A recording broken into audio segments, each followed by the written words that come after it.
Hello everyone, welcome back to our deep dive into analysis of Arcane Season 2 Act 3. Today we will be pretty much talking about Act 3, specifically episodes 7, 8 and 9 and the future of Arcane in Season 3 and where it will take place in. Man, these episodes are so much packed with emotions, stunning visuals and some of the most intense character development we have seen so far, without even talking about the master perfect foreshadowing that Riot are so famous for. So let's break down every episode, every choice and every twist that made this finale so unforgettable and probably one of the best series I have ever watched myself so far. Before we start, I just want to say that it really took me a long time to make this video, so I would really love and appreciate any type of support. So please, if you would kindly hit that sub like button, it would mean the world to me. And before we start, I just want to say, spoilers alert, if you did not watch Arcane Season 2 Arc 3 or any of the episodes of Season 2, please do not continue further down this video. This is a spoiler alert and I don't want to spoil the fun of this series. Anyways, episode 7 begins with the tension at their peak. Piltover is literally on the verge of political collapse and Zaun is descending into chaos right after Ambessa's invasion and the killing of Warwick with the Noxian army. That's when Isha did her heroic sacrifice display, and after that this episode pretty much focuses heavily on Echo, Jinx. That's when Echo and Heimerdinger got sent to this different timeline where Zaun is very peaceful, Jinx is actually still powder, while his stepfather Vander and Silco are alive and kicking it and everything is fine and peaceful. Echo and Heimer start discussing the anomaly and what they can do to come back, where we see pretty much Heimer is convinced that there is no returning back simply because there is no hextex in this timeline. Therefore, they cannot create an anomaly. But that's when we see Echo is just a simple genius, and when he figured out that there was actually hextex shards left by Powder and started assembling them with her help. Meanwhile, Echo and Heimerdinger continue their efforts to stabilize the arcane energy. The partnership is one of the best and most funny ones, as we can see the master and his pupil actually learning and progressing together. Heimerdinger's wisdom contrasts beautifully with Echo's bold creativity. The result was Echo noticing that it was not a time machine, but it was a time loop that actually rewinds the time, which gave birth to the invention of Z-Drive, as we already know it from the League community lore, right? Which is this device that sets a mark and rewinds 4 seconds that has happened. Sadly, the limit was exactly 4 seconds, simply because any time after that, the body can't handle it and the person just dies. Because right after that, Heimerdinger's body did not survive, so Echo got the hint and trespassed 4 seconds. At the same time, on Jace's side, he got sent to this timeline where he wakes up confused and sees this silhouette of a man and kept chasing him. One of the most haunting moments is when Jace is transported to an alternative timeline where Piltover lies in ruins. Everything is destroyed. And here we see the devastating consequences of unchecked hextex proliferation that followed the path that Victor took. Before the episode ends, we get this warm dance between Echo and Jinx. To be honest, it always seemed that this is what Echo and Jinx always wanted if everything went okay in the original timeline. So this is the actual story how it was supposed to be. Yeah, then Echo and Heimerdinger successfully managed to build the anomaly and sends Echo back to his original timeline, while Jace makes a promise to the silhouette that he will not fail and promises him with full determination, where by the end of Act 3 we will know who that silhouette of a man was. Anyways, so this episode starts with Mel awakening her abilities from the prison of the Black Rose, getting shocked that she is an actual mage, where she met the leader of the Black Rose, also known as LeBlanc, to tell her about what it seemed to be the truth of her brother Kino and Ambessa. Mel understood that LeBlanc was trying to recruit her, while LeBlanc called her sister. Does that mean they already know each other? Does that mean that Ambessa is somewhat from the ancient times? Because we know that LeBlanc is actually more than 2,000 years old. LeBlanc was telling her that a calamity was coming and it was at the level of the rune wars, so she gave her this talisman of a necklace, where we will definitely see what purpose this necklace actually serves. So after this scene, we see Mel walking back to Piltover, right? And we see this crow. This crow is not just any crow. You know exactly what this means, right? The crow here is a reference to Swain that represents one of the pillars of Noxus, which is vision. As we all know, Swain is the visionary of Noxus. This means he basically watches and knows what is happening in this side of the world. Mel going back to Piltover and reunited with Jace to catch up about everything that has happened to both of them, where surprisingly this robot-like humanoid snuck into the room just to actually see that it was Victor, trying to convince Jace about his way, which is the glorious evolution, which is basically removing the human emotions from the equation to cause no more conflict.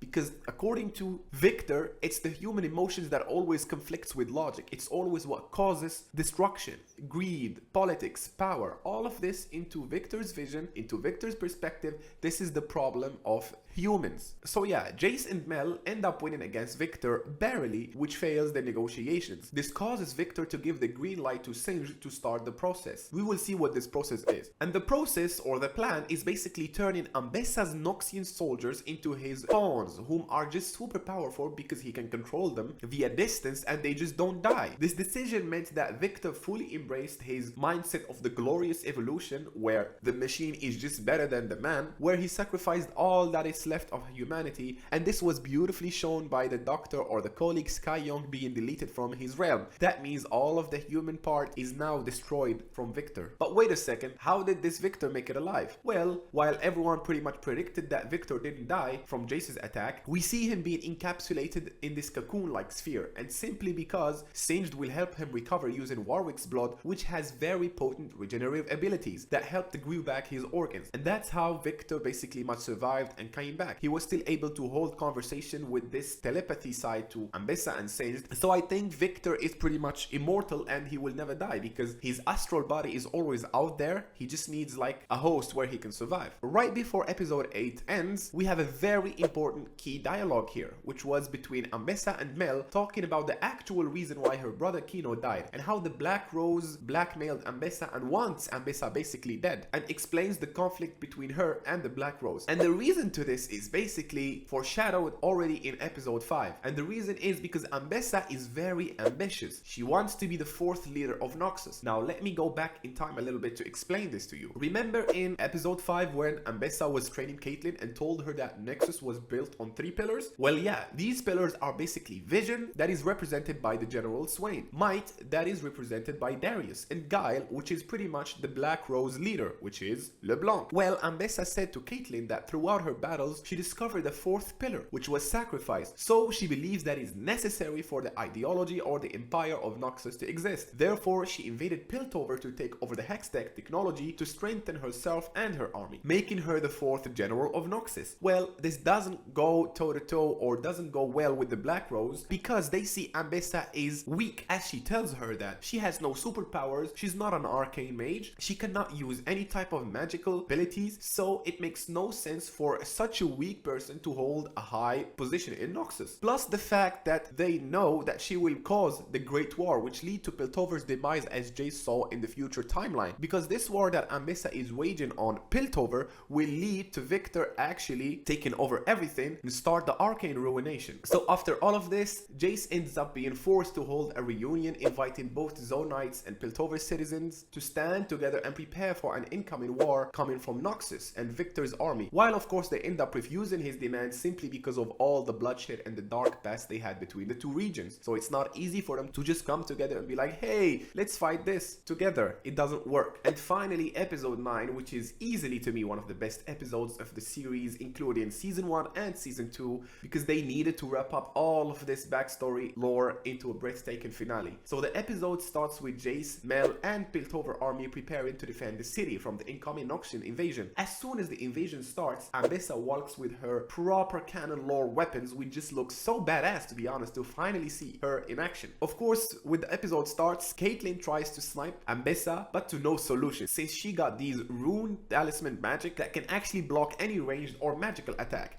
After this quick fight, Ambessa emerges winning and taking all of the soldiers down. I mean, Jay said it himself, right? They are not meant to win this war. They just can't. Noxus is just too much for them, let alone Victor and his army. And as everyone pretty much predicted, Maddie was the betrayer. And she was pretty much a Noxian spy all this time along. And to be honest, this was kind of easy to spot pretty much from all the League community. It was no hidden stone. And right when we think the fight is over, Jinx comes in with this parachute. She was so badass. The entrance was so cool. The music was on point, with Echo and Firelight's member to aid Kate and Vi. Caitlyn and Mel end up fighting Ambessa in a 1v2 fight where they pretty much got ass whooped. That's because Ambessa was blocking all of these Mel attacks, and that's when Caitlyn noticed the runes and made her play for the runes that cost her her eyes. Right then, when Ambessa was vulnerable to magic attack, Mel used her necklace talisman to summon the Black Rose LeBlanc, because Ambessa has nothing to protect her from magic anymore, only to find out that Mel lured and baited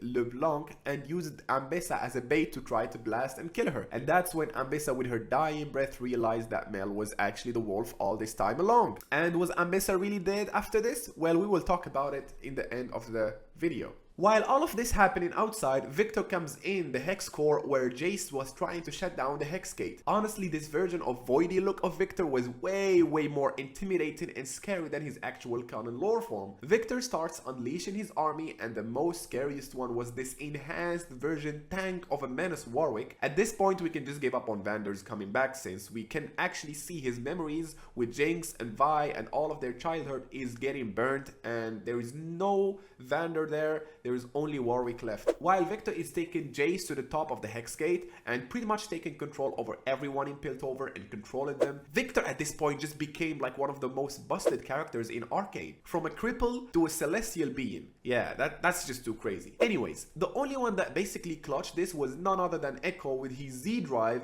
to try and find an opening in Victor's defense with his time rewinding Z drive. This pretty much leads to his capture, where he made his final play by throwing the Z drive into Victor's face that caused a big explosion. This is very important because we can see Echo exceeding the 4-second limit of the Z drive. This is another hint that we will discuss at the end of the video. Anyways, while Jace has his final moment with Victor inside his mind and how he understands that how Victor pretty much sees the world, Victor asks Jace why he still persists so much, and that's when the actual bomb dropped. Jace shared his memories with Victor so he can see and understand what did Jace see in the future timeline. Well, remember in episode 2 of season 1 when Jace and his mother were stuck in this snow blizzard and a mage appeared out of nowhere and helped them using magic runes? We all thought it was Rise because of the goatee, the hoodie, and the magic runes. I honestly thought that was Rise too, but that was Victor all the way long, and he gave him that arcane magic rune, and Victor has been doing this across multiple timelines in order to stop his old self from destroying the entire Runeterra world with his Hextech's Gloria Evolution Dark Path. And he was the same guy that met Jace in the future timeline, and he was the same guy that sent him back. So this was the same person that Jace was telling and promising that he will not fail this time. And that's why Victor told Jace that it was only you who could show me this, because that means Victor gave the arcane runes to multiple people to try to save Victor from the ruination, but nobody managed to except Jace. And Victor already knows this because he has knowledge of the multiple timelines, which is why he keeps telling Jace that it was only you who could show me this. That was some awesome foreshadowing, right? That blasted me so much, man. I could not believe it. So right then, Victor understood that what he was doing is definitely wrong, and this path leads nothing to the madness and destroy and ruination everything. So he decided to stop all of this and release everyone back. After everything is said and done, that's when the most heart-impacting scene was, to me, when Vi basically couldn't let go of Vander, thinking he is still there, only to get caught off guard by this rampage tank of Warwick when she was gonna get killed if it wasn't for Jinx saving her. Jinx ended up saving her sister Vi, sadly by giving up her life, which was the most emotional sentence in the series, always with you sis. So that was Jinx's final words to Vi. So yeah, that was pretty much it for Arcane Season 2 ending Act 3. But where does this leave Arcane 3 future? Well, I will make a very detailed video about this, but first of all, here are some key points that I just want to mention that what's gonna happen in Arcane Season 3. First of all, I don't think Jinx really died, sacrificing herself, as you can see here. After the explosion,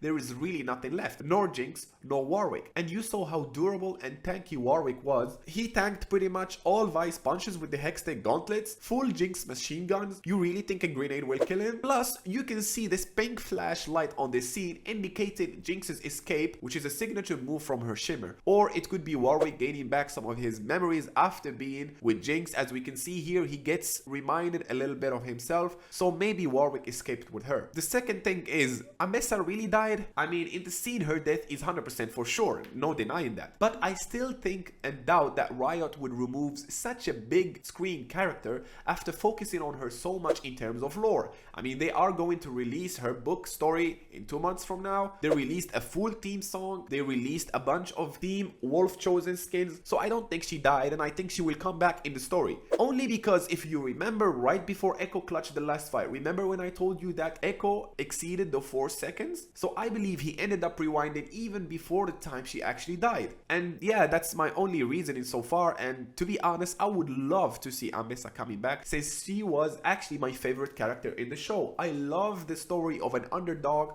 of a character that has no super magical powers, but just grit, wit, and actual cunning strategies to actually make it to the top. As for Mel, I think now she is the new leader of the army left by Ambessa, since we can clearly see here that Ambessa telling her now that she is the wolf, and the Noxian army fully agrees and bumps their chest in signs that they are actually going to follow her, and she is definitely now going to take revenge on the Black Rose to what they did to her family and her mother Ambessa and brother Kino. And the third major thing, which is, if you can see these crows that are on Jace's hammer or flying back with Mel or in the shore with the Noxian army coming back to Noxus, this is Swain. This is 100% Swain, and pretty much he's overseeing and knowing everything that has happened in this side of Piltover, and he is very much invested in the Hextech in Piltover. So from all of this, we can easily conclude that Arcane 3 will 100% take place in Noxus. We will get more knowledge about the Noxian Empire. Hopefully we get to see Mordekaiser and LeBlanc, as well as we get to see the fights when Noxus invade Ionia. The other reason why I think we will see Ionia is, if you noticed with me the scene in episode 7, Act 3 of Season 2 Arcane, we get to see this Jinn mask reference. So this is heavily indicating that we might actually see some Jinn or some Ionia theme in the next Arcane Season 3. So yeah, what did you think of Act 3 of Season 2? Did it live up to your expectations, guys? Let me know in the comments below, and please don't forget to like, subscribe, and hit the notification bell for more deep dives into Arcane, and I will be dropping much more detailed videos about what I think Arcane 3 will be about, and explain more about the lore of Noxus, Ionia, and Piltover and so on. That being said, thank you guys for watching. Take care.